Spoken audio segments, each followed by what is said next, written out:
All right, as I go through these, finish up these slides right here, that there. You can tell that I haven't been up to the office. Everything I carried with me is still with me here, that there, so. That there. And I have 3 classes today, so we'll see. Okay, as I recall, my pen works.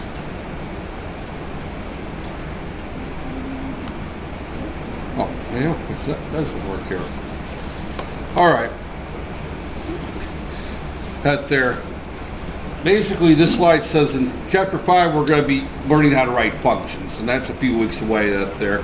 So, and what they talk about here is the fact that we've got a standard C library right here. And when I ran that little demo last time, you remember I put in a line called include standard io.h right there. That's referring to the standard library right there. So you can program all the functions you need for them out there, but typically I don't want to write printf and scanf again. You know, those are relatively complex functions written in assembly language that they're, where they talk about reading the, you know, interfacing to the, you know, standard Windows or BIOS I/O functions and how to write to the screen and how to read the keyboard. I don't want to rewrite that stuff. Just like I don't want to rewrite cosine or tangent right there. So I want to use a standard C library, and don't worry about going to this library, you know, follow the website for the standard documentation. It's very boring reading, and you probably won't understand 90% of it. I don't understand about 60% of it, so that there. So that there. But we're going to be using the standard C library. Is really all this says. Avoid reinventing the wheel. Instead, use existing pieces. One of the things that people do when they write software today, and you know, I'll go back to my career as an example. When I first started writing software at Magnavox back in the dark ages of, you know, 1982 or 81, that there, we more or less wrote everything from scratch every time we wrote it. And what we were writing was software for back then for test equipment that there, and this was written in Rocky Mountain Basic on HP workstations out in the production floor. And every time I got an oscilloscope, I would, you know, and I needed to program the oscilloscope using the workstation, I would write the software to turn on the oscilloscope. I'd write that there. Later, I did some consulting work with General Electric, and General Electric had a really neat system where every program that interfaced to a piece of hardware went into a library. And they had an entire library on how to interface, and I'm just going to make this number up, the HP 8590 oscilloscope. You know, they had a function there written to, you know, turn it on, a function there to put it in, you know, volts, you know, channel 1 on, channel 2 on, channel 1 set 1 volts per division, channel 2 set to 5 volts per division, time base set 500 milliseconds. I mean, all these functions were written that they were in the library at there. So they would use, you know, they created an entire library, and anytime you had to write software for a particular test stand, you would just go into the library and see what functions were already written and use those. You wouldn't rewrite the functions. You would just cut and paste that there. It turned out I was writing software to tie between the database of the board designs and the test stands, and how to grab those schematics and put that into the test software, and all my functions went into the standard library right there. Except for there was a nasty battle between 2 department chairs, and they deleted a bunch of my functions because but that's office politics. They ended up getting put back in the operators put them back in, but the manager took them out. That's there. He didn't want test stand designers, putting design drawings in the software. He thought that they should have to redraw them. That there. But regardless, that there. So when we write software, we're going to do what they call a set of building blocks right there. We're going to do what they call top-down design or function or object-based design, where we build our software out of little pieces. That's similar to how you would build a car, right? You don't, Proton or Purdue or General Motors or Ford, they don't build a car from scratch every time. They build an engine assembly. They build a transmission assembly. And then they put those pieces together. That there. I don't have an equivalent for baking, but that there. But regardless, that there. I'm sorry. I like to see people that there. That's just one of the quirks. That there. So, but that there. So, typically we have a series of building blocks that we can use. The standard library is one. Functions that we write, right there, which we'll start in chapter 5 is that there. Or functions that other people write, and I gave the example of the corporate test bank library that General Electric kept, that there. So we have all these functions available, and we use them, that there. So the advantage of creating your own functions, you know exactly how they work, you can tweak them, but it's a time-consuming effort right there, and we'll get into that there. So a performance tip, try to use the library functions whenever possible, right there. Now keep in mind that the library functions may not do what you want, and you have to rewrite them anyway, right there. Using standard instead of that there. Well, again, if you use the standard library, that there, it will improve portability. Portability means the ability of your program to run on one version of the compiler versus another version of the compiler. That's important in many cases. And it's really important, like for example, this class, because for reasons of economics, we're not using Microsoft's Visual Studio right there.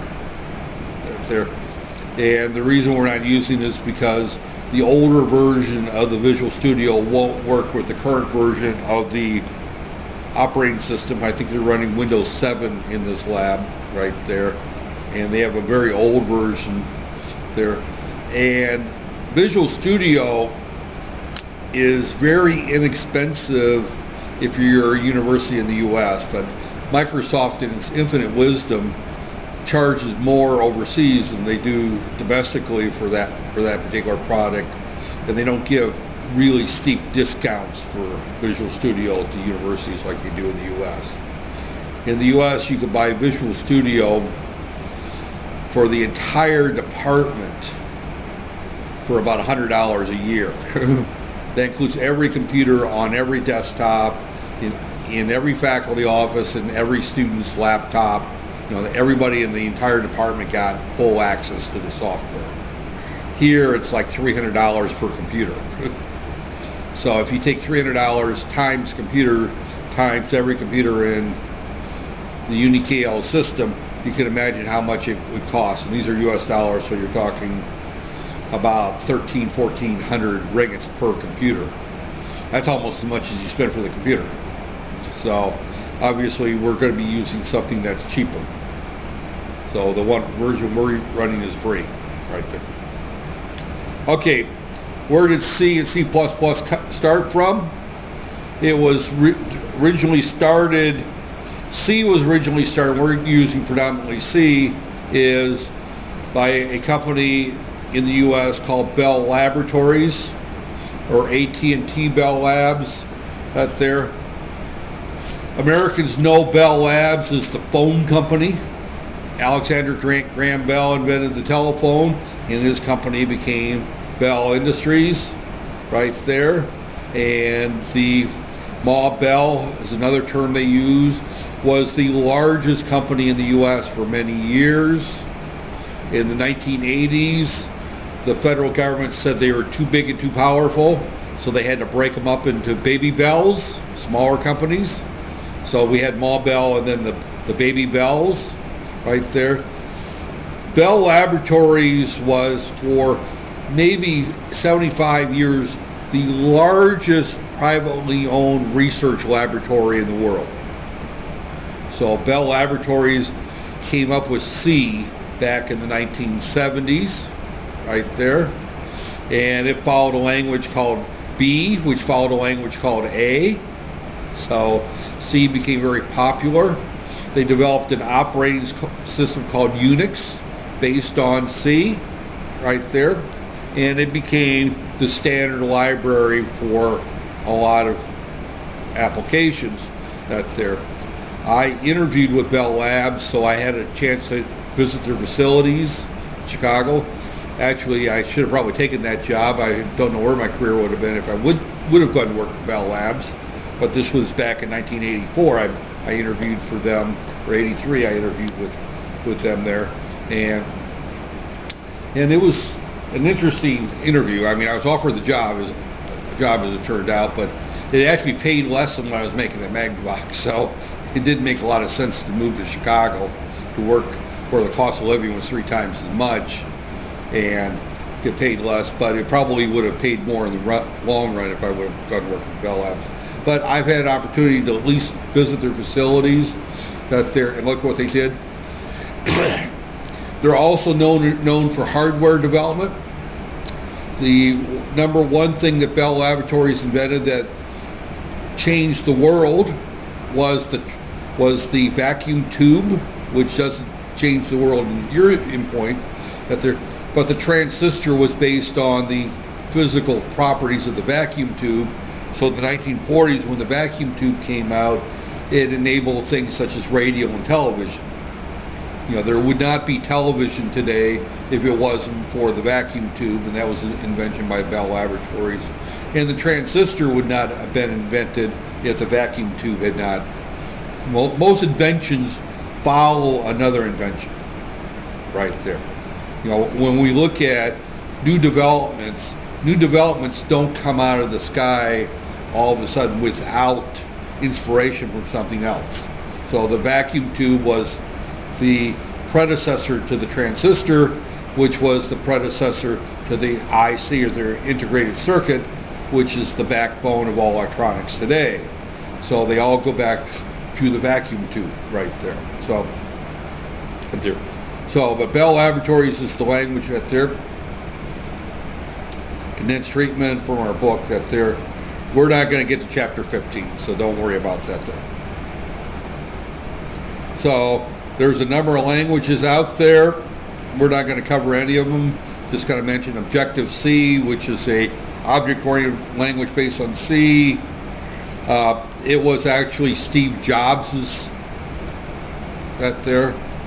Steve Jobs was the founder of Apple Computer back in the 1970s. Him and a buddy of him is Steve Wozniak, or Woz. A lot of people in the IT world call him the Woz, right there, who later left Apple and decided he wanted to have fun in life instead of run a computer company, right there. So the Woz is kind of a folklore in the computer world because he's the anti-rebel, where Steve Jobs became the full-fledged businessman right there. So, but regardless, Steve Jobs, as it turns out, was fired by the company he founded. You know, a little bit of a history. Steve Jobs founded Apple Computer, made it into a great computer, went public, set up a board of directors. The board of directors hired a guy by the name of Scully to run the company. Scully came from Pepsi, of all companies, knew absolutely nothing about the computer world. And him and Jobs disagreed a great deal. Jobs, if you read any of the biographies of Jobs, was not a pleasant person. He was a real jerk to work for, from what I've gathered. Well, they fired Steve Jobs as the CEO of Apple Computers. He was out of work. He went out and started another company called Nex, right there. which was serious competition to Apple, and Apple ended up buying NeXT out and getting Jobs back. Jobs ended up pushing Scully out and taking the company over again, and the company was actually almost bankrupt at that point, right there. Apple almost went bankrupt. He introduced the iPod, which then came the iPhone, and and saved Apple essentially. But NeXT actually became the premise for iOS and OS 10. It was based on Unix right there, and that there. So Steve Jobs went back to the drawing board and developed a whole new operating system, which Apple needed in order to that there. They also did what they needed was Jobs, right there. Unfortunately, Jobs is no longer around. He's not coming back this time. That there, they can't get him back, from the grave. Therefore, Apple, I suspect, in the long term, will probably die a slow death like most IT, computer companies do. That they haven't done anything. Java came from Sun Microsystems. Sun is a build. They were very popular in the 80s and even into the 90s. They built mini computers, Spark workstations, right there. A lot of the engineering work was done in the 80s and 90s on Spark workstations. I did a lot of VHDL design, early VHDL design, IC design. I used a Spark workstation right there. So, C# is something came out at Microsoft right there. They have 3 primary languages. They have Visual Basic, Visual C++, and Visual C#. C# is kind of a web version of C. That there, it was really designed with the idea of designing web pages right there. Most people don't realize that probably 75% of the internet actually operates on Visual Basic.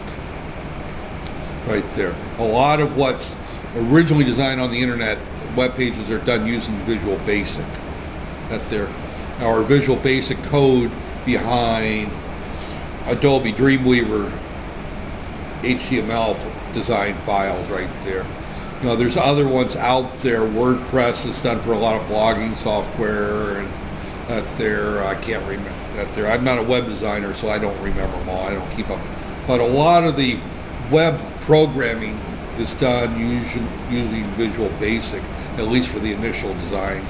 And then they'll go to Java or something else later on when they go production.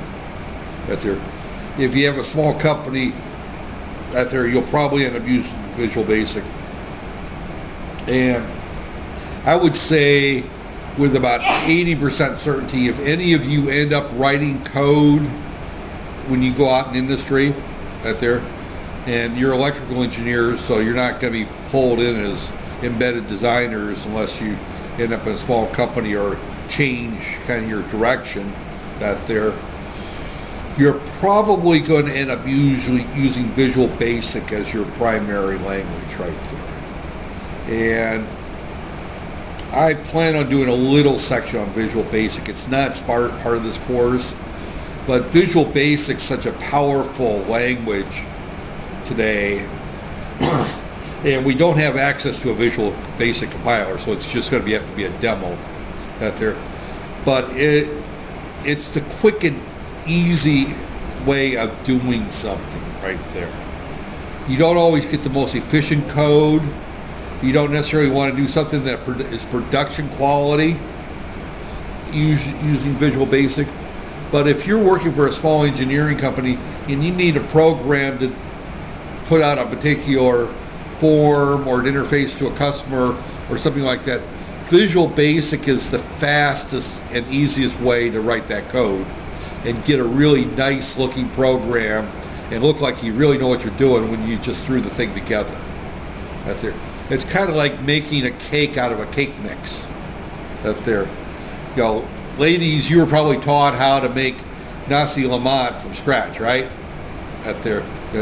You go to the store and you buy the coconut milk where they actually, take it right out of the coconut there at the wet market. Modern housewives will probably buy a little packet that they just pour in with water and mix it and put it in the microwave, right there. It's like I said, it's like making a box of brownies. You buy the box and just mix it in the mixer and put it in the pan and you put it in the oven. That's what Visual Basic is. It's the mix that there. A real cook will get the cocoa out, they'll get the flour out, they'll get the sugar out, they'll get the cooking oil out, they'll get the eggs out, they'll mix it all up, that they're out of the raw ingredients, and you make a really nice tasting set of, nice batch of brownies right there. But who's got time for that? You go to Eon and you buy the brownie mix off the shelf, and you go home and you tell your kids that it's homemade brownies. That there. In reality, it's the same mix that the bakery make. That there. Same thing if you go to KFC and you get mashed potatoes. You're not getting mashed potatoes. You're getting mashed potatoes that was made out of dehydrated potatoes from a factory. They're not mashed potatoes. By the way, I can't stand KFC's gravy and mashed potatoes. They don't taste anything like what? Because I do make homemade mashed potatoes. They're not that hard to make. And I make homemade gravy.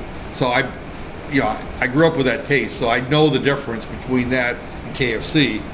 Most people in Malaysia that didn't grow up with mothers from Kentucky, and my mother was born and raised in Kentucky, so I know what KFC is supposed to taste like.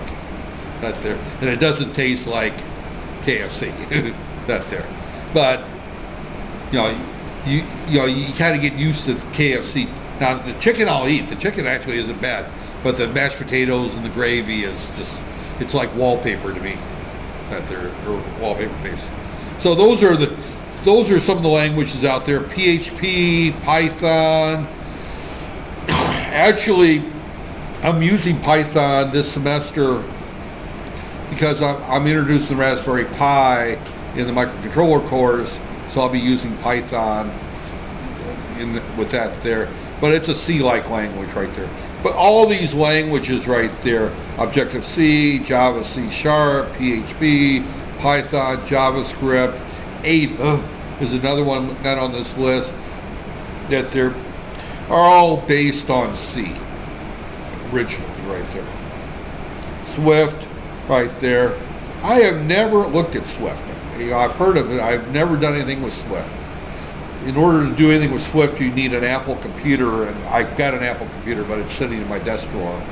It's a little Apple Mini, the cheapest one that they make. That there, I haven't found a good use for it. Right there. Okay, objects. Let me skip over the objects that there, but it's objects and classes is something we'll come back to right there. So, they talk about the object. An automobile is an object. It's got various parts. Let me just kind of skip through this section right here. There. We have to come back. We'll have to come back to it, though. Right there. So, okay. And the reason I skipped that is I want to get into our software test right there. There are 6 parts right there. We won't go through all 6 parts individually. The pre-process, compile, link, and load is actually one step, and that's called build right there. But what we typically do is we edit our programs, we build our programs, which will go through and check for syntax errors, compile that into machine code right there. It will link it to the proper libraries in the C standard library. That's the link operation, where I call, for example, print or printf. It finds printf in the library, and it links my call to printf to the there. Then after it links the code, it then loads it into the computer, and then we execute our code. So we're going to do 3 steps. The pre-process, compile, and link is actually one step. It's the build. load and execute is the run command right there, and the edit command. So we're going to be doing, there's 3 steps to writing our code right there. Edit, build, and run. Those are our 3 steps. But in reality, the pre-process, compile, link, and load are separate steps internally. Back when I used to write code on a VAX computer, we used to have to do these steps individually. That's there. The editor is also done with the same out there. So no, the programs will run with little or no modification, including that there. So what he's saying is that there is a generic C textbook written independently of the details. They used a Linux-based C system. So when they wrote their code for this, the examples, they're not written for Microsoft C, they're written for Linux C, right there. And if you run Linux, the C compiler is free. It's built into the operating system right there. So, and, as I said, Decto and Decto is a father-son. They prefer to run Linux versus Windows. I prefer Linux, only not there. So, that's it. So, okay, there are here basically phase 1 consists of editing, usually with an editor program. I'm not gonna dwell on this very much. In Linux, you've got VI and Emacs are the 2 editors. Our editor is built in. So when we run Dev C, it's got an editor built in. If you run Visual Studio, it has an editor built in. Most C compilers for Windows run what they call an IDE, Integrated Development Environment. You'll hear that term, IDE. So when you run, say you take a microprocessor course and you're running the 8051 and you're running the software from Silicon Labs, that also uses a C compiler right there. It uses its IDE. If you use the Kyle compiler and their IDE, which also works, that's a different IDE. Visual Studio is an IDE right there. If you're running the Raspberry Pi and you're running, get my brain here thinking, if you're running Python, it's got its own IDE right there. So right there. So you type it with an editor, you save the program. They will end with a .c extension. If you use .cpp, that's C++ right there. So it's the same compiler for both, but the syntax is different. And if you use one extension versus the other, the compiler is expecting to see different syntax right there. Phase 2, we compile that. That's the build right there. The preprocessor goes out and grabs the includes, checks the syntaxes, does that there, and then a syntax error, then it's translated into machine code. And again, this says that the preprocessor just does the includes and the assignments, and the actual compile catches the syntax errors. It depends on the compiler. Some compilers do a pre-compile syntax check, where they go through the code, look for syntax errors. Some do not, right there. The Linux ones do not, right there. So, again, what we're looking at right here is this is the typical edit, preprocessor, right there. Compile generates the object code, and the link is the typical right there. Those last 3 are one step. Right there. The loader will actually go and grab the program and stick it in memory, right there, and then the run, of course, executes the code. Now, this loader, I should comment, is different if you're doing embedded, because there we're going to be designing code that's going to be loaded into a microprocessor, and we would specify the starting address of where the code is, starting address of various functions, for example, we may specify where we want data stored in memory, there the loader has more effect. In this class, the loader is completely out of our picture. We don't worry about it right there. It's like what happens when you press the gasoline pedal on your car. You don't care that, you know, that it pulls a cable on the carburetor, or used to.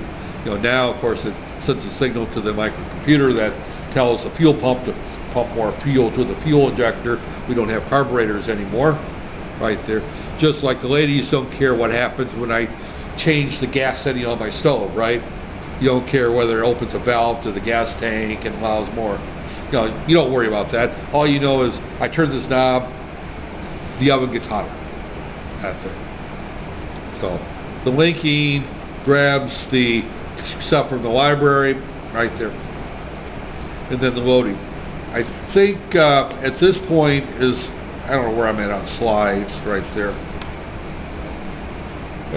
I'm only halfway through the slides, but I'm going to stop with the slides at this point here. And what I want to do at this point is I want to write a simple little program, and I want to go through the steps, and I want you to find the software on the computer in front of you and follow along with me, okay? That there. And I started the class 15 minutes late. It's probably going to take a good half hour to go through this particular demo, but let's just go ahead and go through it at there, and you know, there. And I'm probably going to use something similar to what I did last time at there. It doesn't really matter what we do here. It's just the whole idea is getting your first program to run. You know, everyone talks about the first program as Hello World, just to see that it works right there. So the code that, so the first thing you need to do is you need to look on your computer and look for a program called Dev C++. So take a few minutes and find that program. So, and you can work in pairs if you want out there, or you can do it individually. There's enough computers you can do it individually, so it doesn't really matter right there. Right there. So go ahead and bring this particular program up right there. You'll notice that I recently added Python to my particular repertoire of programs right there. And my next hour, I'm supposed to talk about Python, and I haven't looked at it yet. So, all right, go ahead and bring it up. It looks something like this right here. You should have version 5.1 or something like that there. Now, let me also point out while we're doing this is that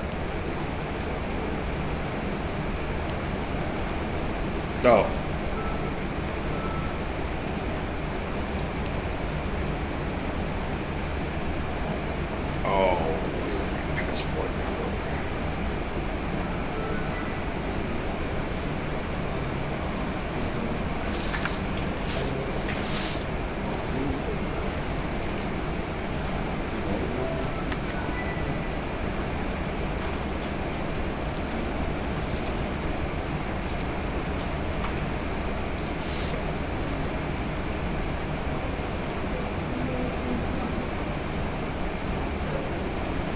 Actually, I put in a password list.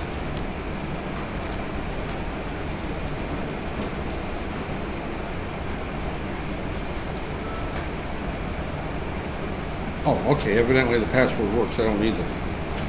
Right there. Dev.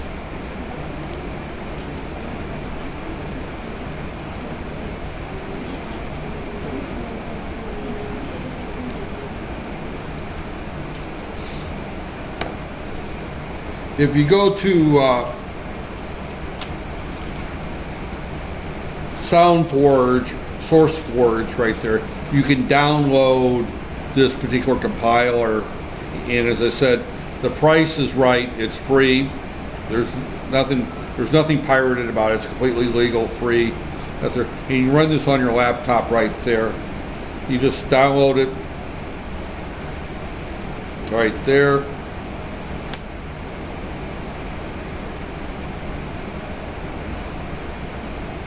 And SourceForge is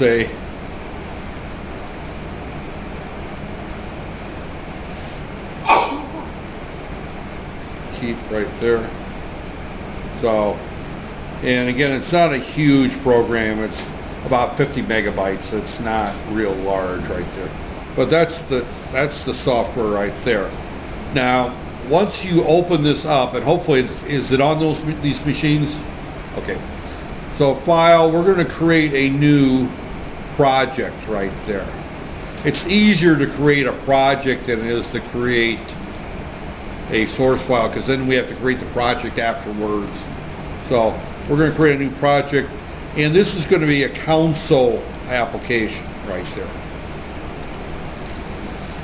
Windows application means that we're going to be designing windows and interfacing to the windows. We're not ready for that yet. There, a static library means we're going to be writing functions that's going to go into the library. We're not ready for that at all. A DLL is a dynamic link library. That's a Windows-based library. We're not going to write those. And an empty project means it's not going to. So we're going to do a console application, and I'm just going to call this my first program right there. And I'm going to make that a C project, and I'm going to go ahead and make that my default language right there. Yeah. We don't have the basic like the Windows and what is that? Those white things. We have empty spaces. Let's see what you got here. Let's see what you got here.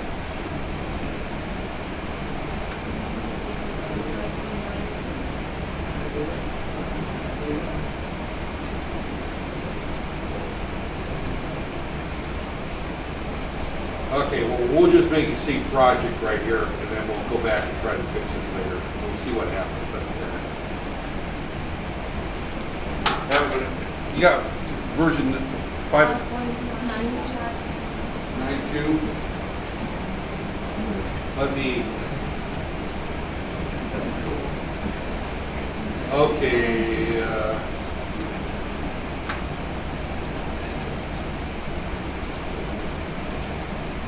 Still doesn't.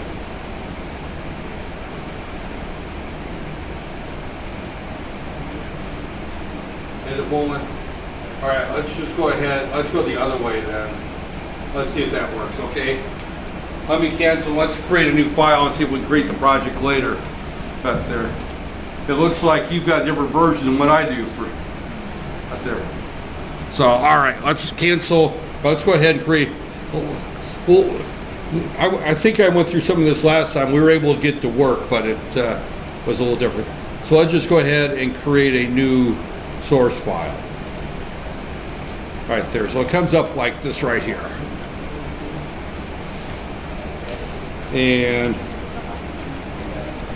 include standard io.h.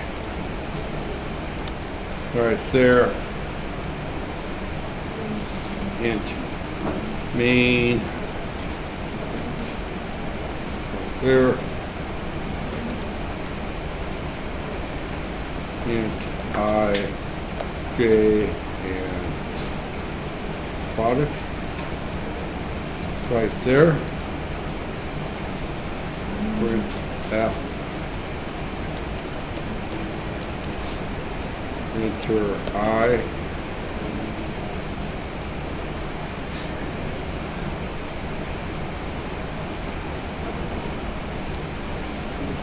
Scan F. I. Address of I. Print F. Enter J. Scan F. Percent I.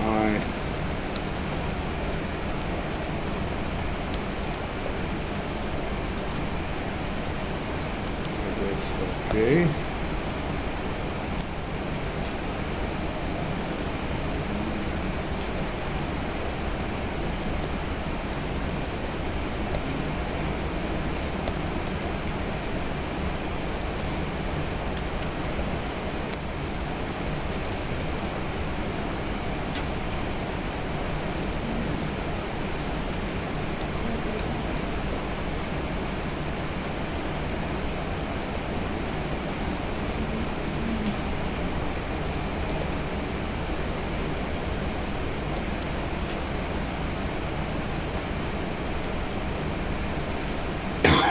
Okay, there's my short little code right there. I don't know if this is right or not, that there, you know, like we did on Wednesday, I made some mistakes when I typed this in. This may have some mistakes, so I'm going to do a file save as.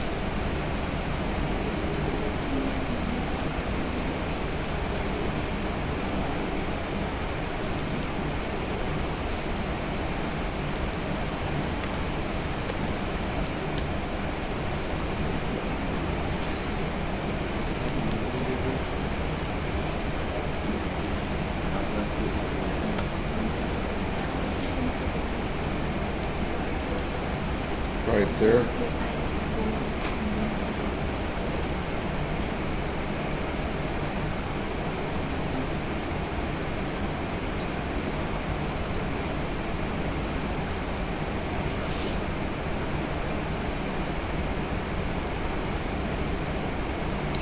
Well, now I didn't create a project, but it allowed me to compile it regardless, so.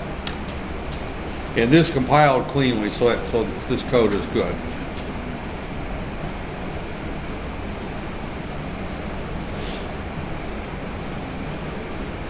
Right there. And when you save your program, you kind of saw what I did is I put it someplace where I knew where it was at. Don't just do a save because it's going to stick it in a directory where you don't know. So under your file, do a save as, and you can put it on the desktop to make it easy to find, but then create a directory for it right there, and just call it program 1, for example, right there, and just do a save right there. So now it's saved in directory on the desktop there, and then when I do the project, when I do the compile or rebuild all,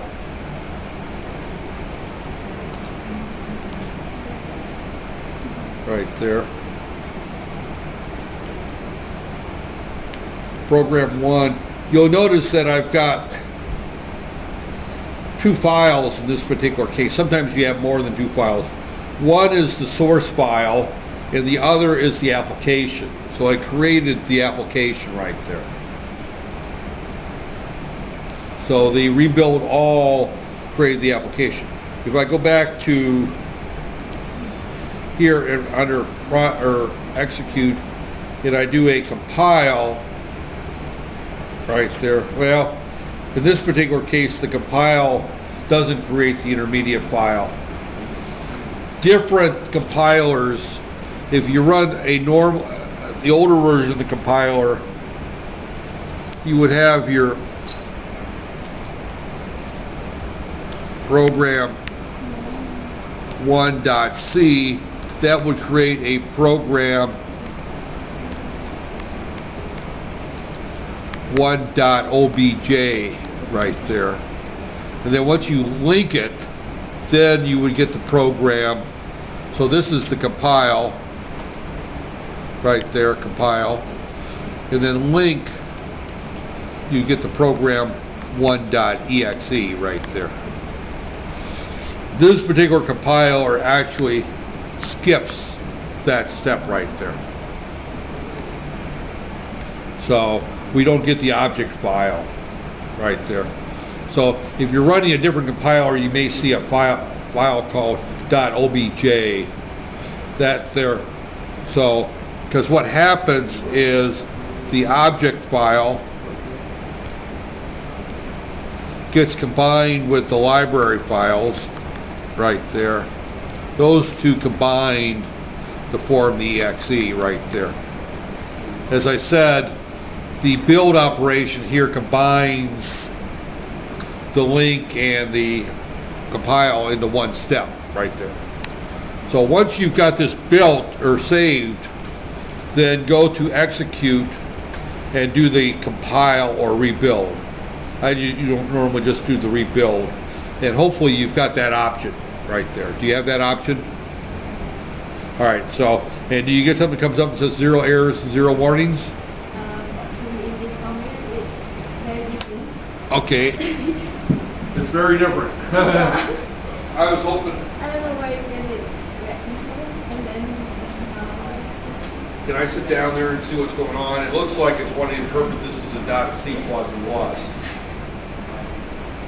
Yes. You save the program as .c plus plus. We'll do a save as and do .c. Right there. Now we will try the rebuild.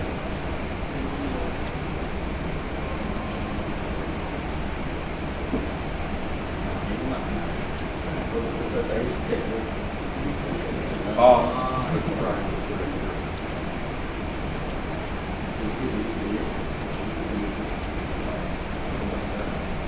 Okay. All right.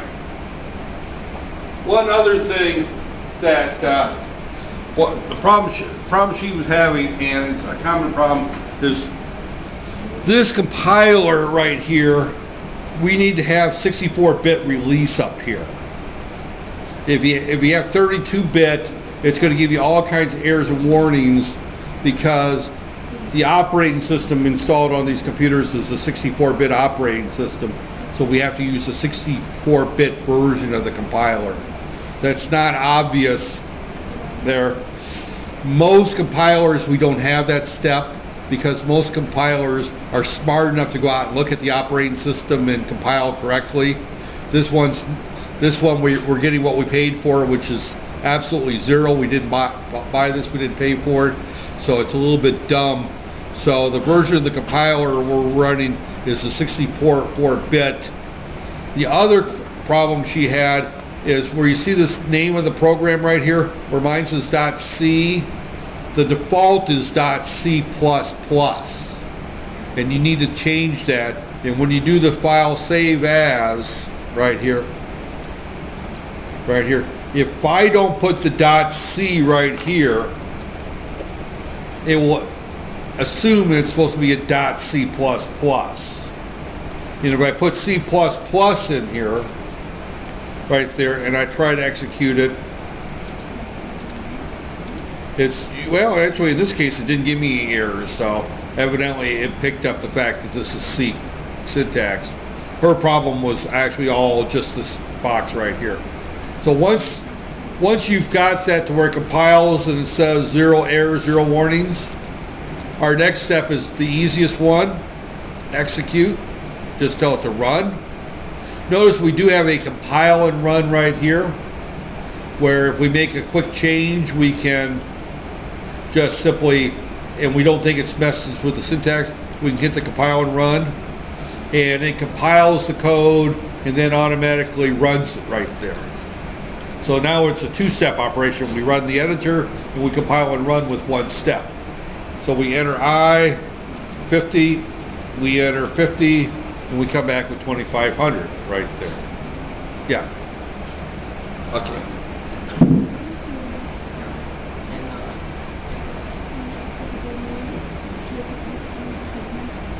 Okay. All right. Because you got errors. You forgot the number sign in front of the no. Yeah. Hold on a second here. This is blocking the screen right here. Right there. See that number sign right there? That has to be there. One of the things I should point out is this compiler is worse than your worst English professor.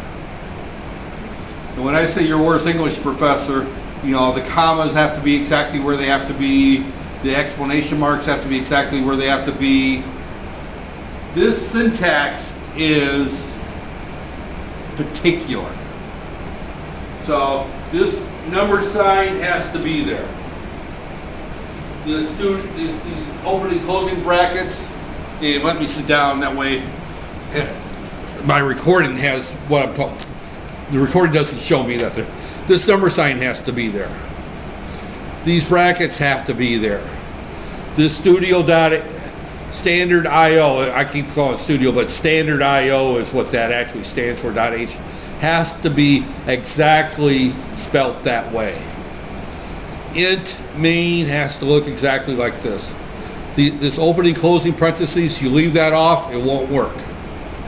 The opening closing brackets is telling the C compiler that this is a function and the name of this function is int, and it's going to return a main or an integer. We don't put a return line in here, but we can put a return 5, for example, right there. And I'll show you what that does when it's done, that there. This bracket, that there, they have to be matched right there. Int I, comma, j, comma, product, that there, those have to be, those commas have to be there. Every line must end with a semicolon. If that semicolon is left off, it's going to come back and say expected initializer before printf. So it's going to give me an error. If I try to compile this, run this, in this case it ran because it went back to the previous compile. So we need to put that semicolon in there, and right there, that semicolon has to be there. The scanf, I leave that A out. It comes back there and says scanf was declared but not used in the scope. So in other words, it had an issue with that right there. Same thing with printf, it's got to be there. Remember last time I forgot the ampersand there. If I leave that ampersand out, this compiles cleanly, but when I go to run it,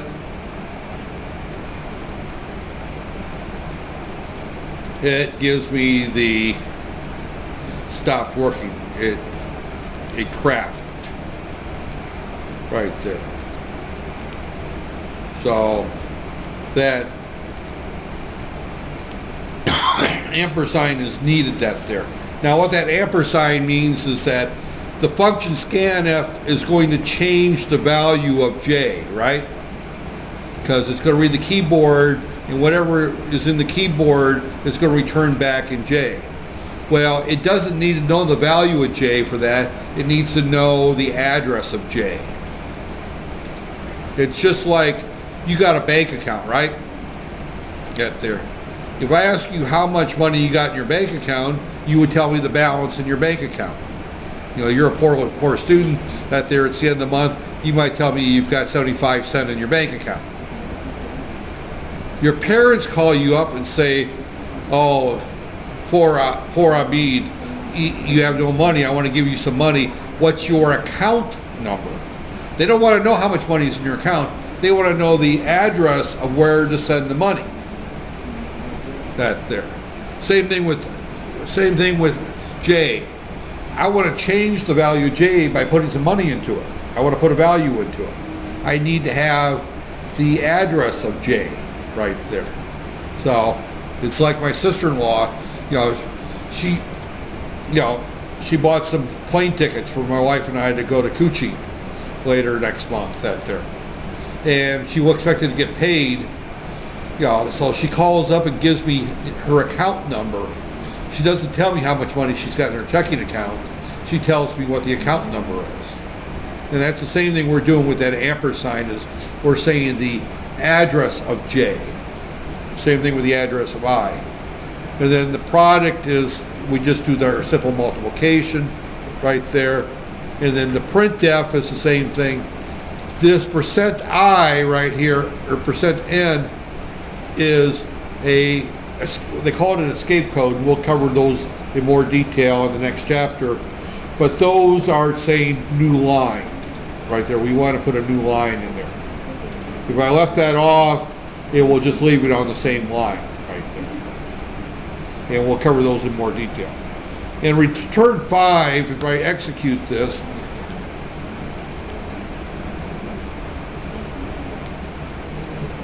just simply says process excited with a return value That just says that that it's going to return a value. That doesn't mean anything here. Now, if I wrote a function here called int mul,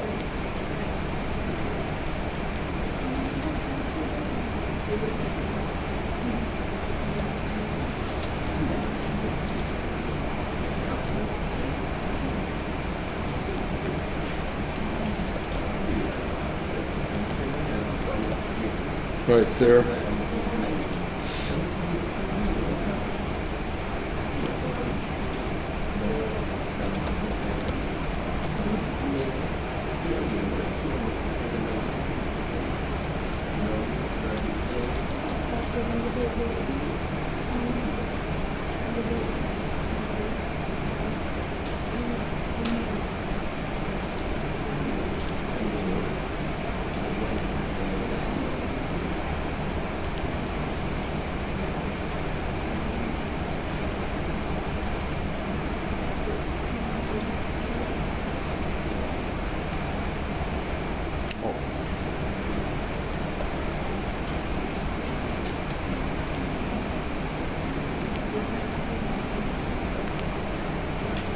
Okay, I've changed this a little bit. I wrote a function here called mul, M-U-L, that's the name of a function. And I passed the two variables I and j, and I'm going to return back I times j. So now product is equal to mul. I wrote a function right there. So now in this particular case, this return is going to return back there. So if I run this, it's going to run the same. Right there. So in that particular case, the return actually returns the result of the multiplication right there. So if I screw up and I do a caret here, right there. So now if I execute,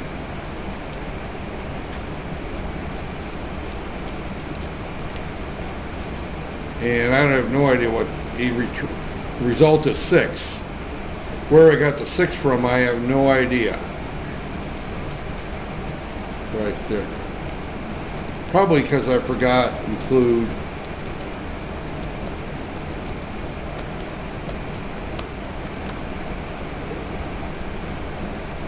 I times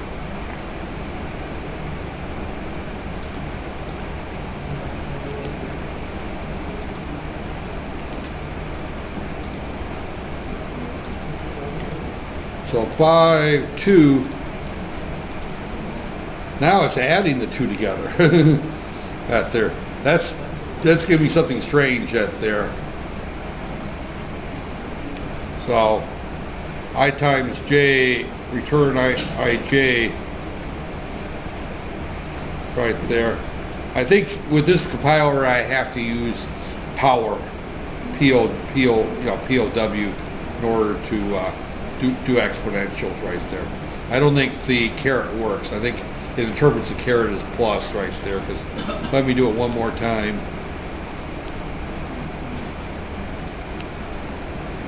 Yeah, it's interpreting that as a plus.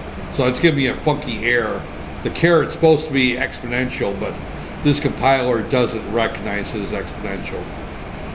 Right there. So let me put it back to multiply right there. So, has everybody got something to work? So the compiler works.